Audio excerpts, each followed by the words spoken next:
Hello, this is Justin the Movie Nerd, and I'm here with my friend Andrew. I'm in Arizona for this week, and so we went to go see Infinity War together. And, well, Andrew, what did you think of Infinity War? What was your overall reaction to the movie?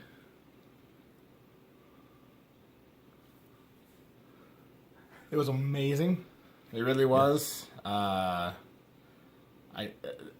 This is kind of how I left the theater, just completely speechless, and I'm still kind of in that frame of mind. So now it's just kind of pulling everything together that happened, and I need to go see it like 30 more times just to be sure.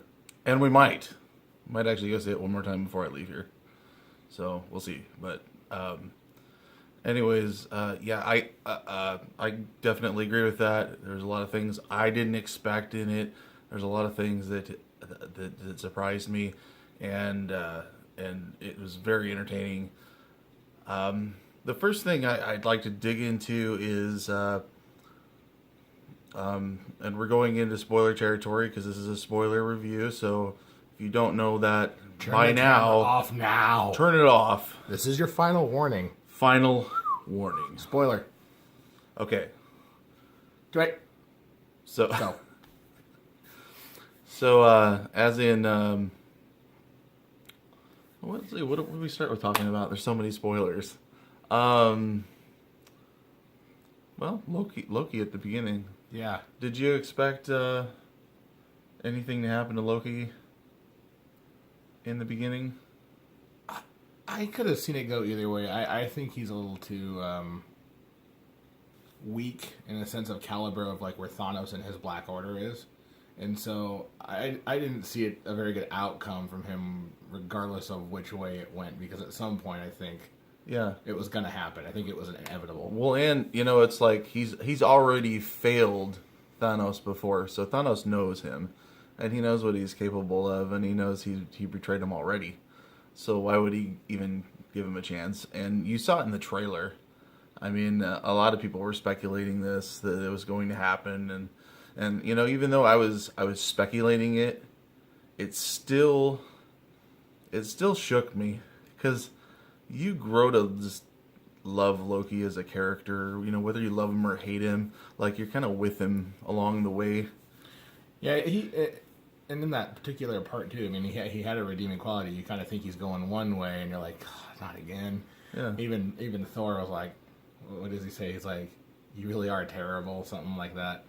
And then really he's kind of having that redeeming quality that, he's threatened by this person, so he needs to get rid of this person, and that did not go well. Nope. Yeah, so Loki's choked.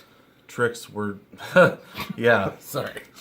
Loki's tricks were not enough to save him this time, and also that kind of leads into everyone that died during the film. We have Loki that died by the hand of Thanos. We have Heimdall. What other characters died at the hand of Thanos? They actually died. Gamora. Well, most of the Asgardian population. Gamora, which was a really, really hard. That was probably one of the hardest and best scenes kills for me. Like was dealing with that, because you see Gamora, and she doesn't even believe. Like, she's like, you took me here, and you can't get the Soul Stone because you never loved anyone. That moment was amazing. That turn of Thanos' then head. You see Thanos really serious and kind of downtrodden at that point, and yeah, that's just like, yeah, it like broke my heart. And it's like, at the same time, you're like, no, you don't really love if you're gonna do that to somebody, you don't love them. Like, so it amped up his quality of villain even more.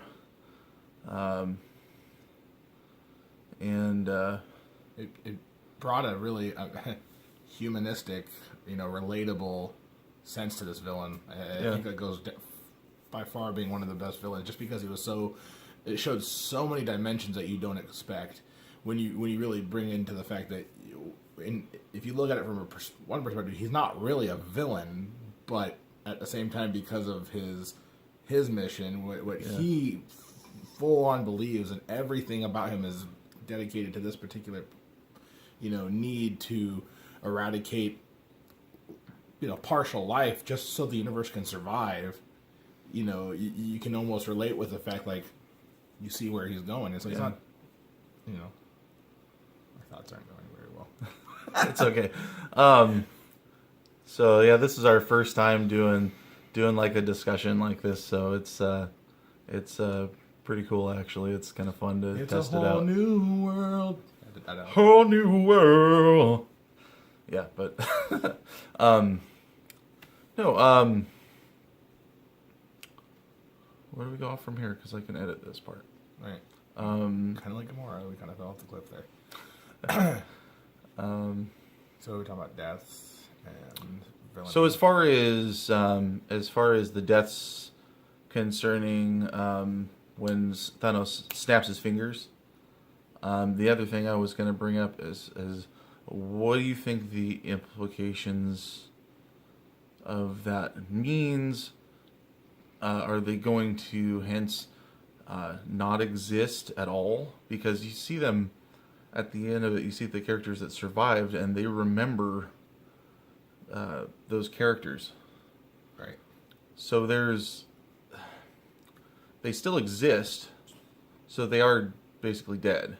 They didn't just cease to exist. Right. So I'm just guessing. If they are dead, like characters like Black Panther, who can go into the spirit realm after they're dead. He has loads of ancestors. Right. Are they going to play a part into it? And is Doctor Strange going to play more of a big part in it? Well, Doctor Strange seemed to know something. Yeah. With seeing, what was it, upwards of 14 million different endings and only one's going to work. Yeah. And considering his line, I think it was right before he ceased to exist at the moment, too, was when he said that, this is the end game. I feel like everything at this point had gone in the way that he was expecting. Yeah. I mean, how could it not? Because otherwise, what are we fighting for at this point? Yeah. So, I don't think he's gonna be able to bargain with him like Dormammu. Yeah. So, but yeah. And God, can I say that fight scene, the last fight scene in Titan, where Spider-Man and Doctor Strange and Iron Man are all fighting. That was incredible. Oh man, that was really good. That was just like jaw-dropping at some points, and then just the finale of it all, where they're almost going to actually some of my predictions came true, where they took Mantis and had her put Thanos to sleep basically and calm him down. I was thinking before that, I was like they're gonna do that. I know that, because why wouldn't they? Mantis is such a powerful character. They have to be able to utilize her in some form or way, and it was cool that they got Nebula to kind of guide her in there and surprise him, and so that was nice. It was a hard end scene too. Yeah, and the thing that's so great about this, and it's so different than most movies, is that the good guys did not win. Everything happened, had some sort of reason why it didn't complete. I mean, you have that scene we're talking about, was obvious that Star-Lord was not going to do well when he found out that Gamora had died, and obviously that messed up. And then we talk about, one character we forgot about that Thanos took out was like Vision. You're like, you really witness this true power of Scarlet Witch in this. You just see this immense power where you're like, yes, they're going to do it. He gets the stone out. Everything's great. And then not so much. I think that's where isn't that where Thor got him and should have cut off my head, and he just reverses time and then takes it, and then he kills Vision. Yeah. That Yeah, was it's like whatever you do, I don't care. it's such an emotional roller coaster because you're like, yeah, no, yeah, no, yeah, oh god. Yeah, it's really earth shattering because you're not used to having a villain, win or be, every once in a while having them be a step ahead. Yeah, to show some, some drama and to progress the story along, but never just to like completely obliterate everyone's plans. But I think every single time it reminds me of like Game of Thrones. Yeah, I think we kind of can all agree that we kind of expected that this wasn't going to end well. It was kind of set up because otherwise, the next one, there really wouldn't be a point to have such a correlation with the next Avengers 4 as they have been. Yeah, I always knew he was going to get to the snap point. I jump every time somebody snaps now. I don't like it. I've lost the life for snapping. I will never do well in a doo-wop. I did the other day. I snapped and you went, oh! That's not good. Yeah. I can't eat Rice Krispies anymore. I do have to say though, tracking back a little bit, Spider-Man. What a cool character. When he's going and he's talking to Iron Man at the end. Yeah. Oh my god. That part made me cry. That's the one. Gamora gave me the feels, but then I think that one sent me over, and I was like, "Oh, I can't do this. I can't deal with this." Ripped you out because, like, there's gonna be a Spider-Man sequel. He's gonna be in other movies, but still, seeing like a kid, like just like I can't go now. I don't want to go. Help me, Tony. And you see Tony's been trying to shepherd him into, being a good, like, safe hands superhero. And I hope he doesn't, come to the next movie and have that burden on him. But I'm pretty sure he will. I think it's going to be kind of a driving power, though, too. Yeah, but it's going to be definitely. They're going to be out for some vengeance, and it's kind of cool that you have all of the new ones pretty much got wiped out, and you have the classic 4 heroes. Yeah, we were talking about this earlier too, and that kind of ties back to what I was saying about Thanos being, not as much not the villain that you expect, because a villain, we think why didn't he just wipe out everybody? That's not what he's trying to do. He's not trying to kill. He respects them all. He understands what they're doing, but half of them have to go. But I can't leave them unprotected. Is kind of how I took it. Yeah. So it's such an easy, just an incredible concept, and the way they delivered it was just, man, you almost can't hate him, but you do. Yeah, because even he's respectful toward them. Like he could kill everyone if he wanted to. He didn't want to. He wanted to just make his point and get done with what he needed to get done, and then move on himself. Like, it's not just evil to be evil. He has a purpose. He has a goal in mind, and it might be it's selfish, but he's seen what it does when he's done it. He's seen civilizations thrive, for the better. And I was gonna say with Gamora, when she talks to me, like, I think it was during the scene about when love, because he's like, I protected you. Yeah. You were basically nothing. You guys were starving. I did what I did, and now look where they are. Now nobody starves. Everybody has food in their bellies. So he actually has a real valid point, and as horrible as it may be, there's definite weight to his argument. And that's what I think like centers around the movie so much is that character and how he's kind of come into the light and shown himself as probably one of the greatest villains of all time, all superhero movies at least. He's definitely in my top 10. Yeah, I can't think of. I mean, there's some really, really, arguably good villains, but at least as of right now, I can't think of a villain that is so multi-dimensional. No pun intended. But with just the emotions that he has, he's not cold-hearted. Like it's like Justin was saying, like he has a valid purpose and arguably a good one, but unfortunately, it just has some bad effects for half of civilization of different worlds. But yeah. Great villain. And speaking of great villains, arguably probably one of the best, I think, MCU villains. A little older, in Captain America: The First Avenger. We get to see Red Skull again. Dun dun dun. And that was exciting. I never thought in my wildest. I had predictions where I was like, oh, Red Skull could come back, in these different variations, but I never actually thought they'd actually put him in there. And with like Hugo Weaving saying that he possibly would never, do it again. They wove a new person into the character.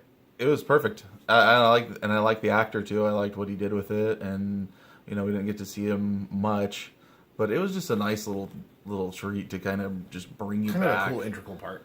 And just kind of what it tells you, kind of what happened to him, because I've always been wondering, well, what happened to him when he touched the Tesseract and it like shot him up into oblivion? Right. Did he disintegrate? What happened? So to get that answer, and it's just a nice little, I guess call it Easter egg, because people that have been following the Marvel movies know who. But, he looked a little different, so... Now, if you want to go Easter egg, I think we can all agree that Peter Dinklage was like the greatest reveal. Peter Dinklage was awesome as a giant dwarf. Oh. And, actually being a dwarf himself. And what a great response it got in the theater. Like, everybody was just everybody was so happy to see him. Yeah! And if you don't like so loved by so many people. It's like Tyrion Lannister, probably one of the greatest characters in all of TV show history. Right. And if you don't like it, we respect you, but you're wrong. I'm just joking. Yeah, you are entitled to your own opinions, and please, and definitely talk about it in the comments below. We'd love to hear what you think about everything. Down there. But yeah, no, that was just so much fun, and then getting the neutron star to fire up again and start working, and seeing that whole cosmic forge, like that's just right out of like Kirby comics. It's like old school. I loved that.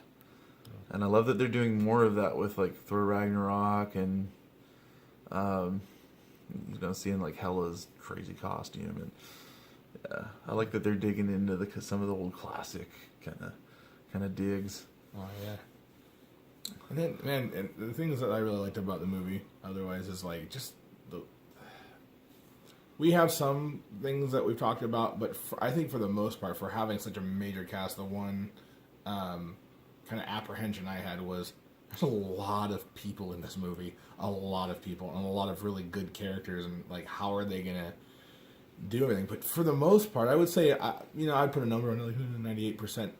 They did really well with balancing out and kind of giving everybody their due, and really everybody got their time. I think our thoughts were just that some of what they can do, case in point that we've agreed on, was like Black Panther. He just kind of fought. You didn't really get to see what he could really bring to a fight other than just fighting. Instead of... Yeah, he was kind of a little wasted. I really think,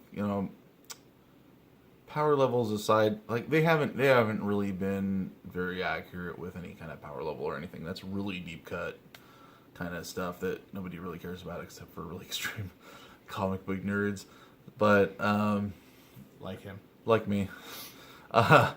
No, I mean, I wanted to see a little bit more from him, and I think that might be partially because we enjoyed Black Panther so much, Oh. and and Civil War, and I was just kind of hoping for a little more from him. But um, other than that, it's like they gave like Black Widow a little more weight in this story. Yeah, that one. Okoye, the fight between them and Proxima Midnight and Corvus Glaive, Oh, yeah. the two children of Thanos. I think it's the one thing they did with Black Widow is they made her formidable in this. Yeah. I mean, she's always been a good fighter, but But you can really tell like the true power of what she's capable of, and Yeah. she stood her own against Proxima. yeah. I mean, then her and Okoye teaming up against her was like, yeah. I believe that was your exact words when they showed up on screen together. Yep, I yelled it. Yeah. So I love Okoye though; she's an awesome character. I think one of my favorite comedic moments, though, it's kind of another character I think we agreed on that's wasted, but funny was Drax, the invisible scene.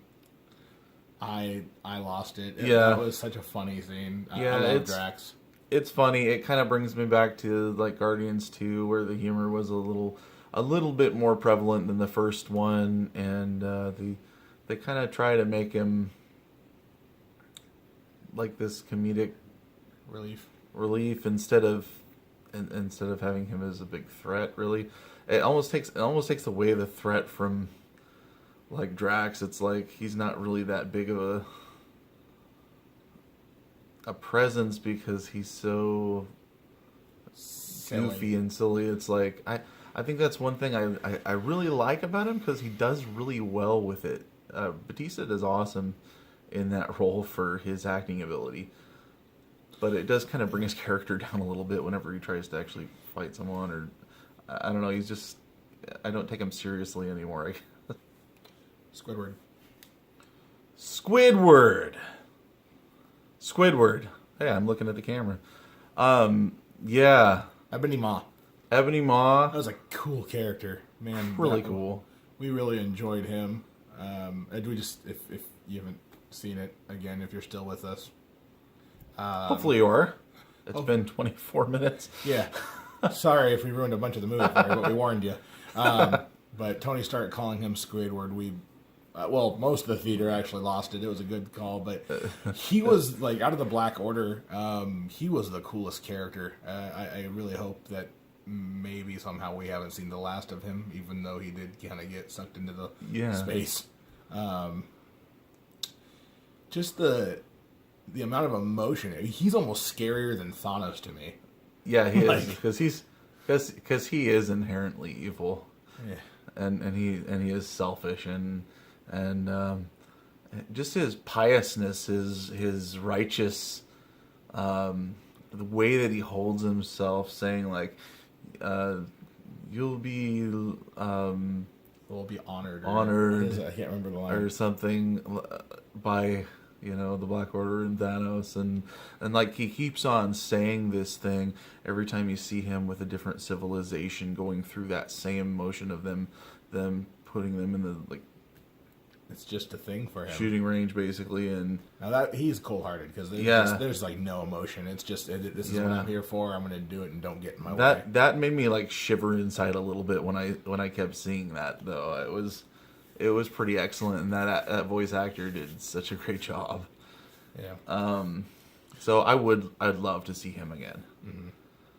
I think the last thing, I mean, we talked, just again, kind of with the whole being such a huge cast, the one thing that they really did really well was, you kind of have these different parts of the MCU that we've had over the 10 years, and each group brought their flavor in, and it was so well done, because you kind of get the Avengers feel where it's kind of just, it's the Avengers, and then they cut scene, and now you're hitting some good old music coming in, you know exactly who's coming on screen, and it's just like the way they did things was great. Yeah, it just brings everyone together, and it, their ultimate goal, I think, is to take it more cosmic in the cosmic route, and like we're getting Captain Marvel and so on. So we have a lot to look forward to, and I think that's about it. I think we're gonna close it up here.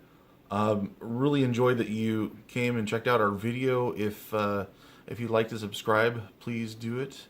and comment in the comment section below. We'd love to have you again. And in the famous words of one of my favorite MCU characters, I am Groot. I am Groot. Bye.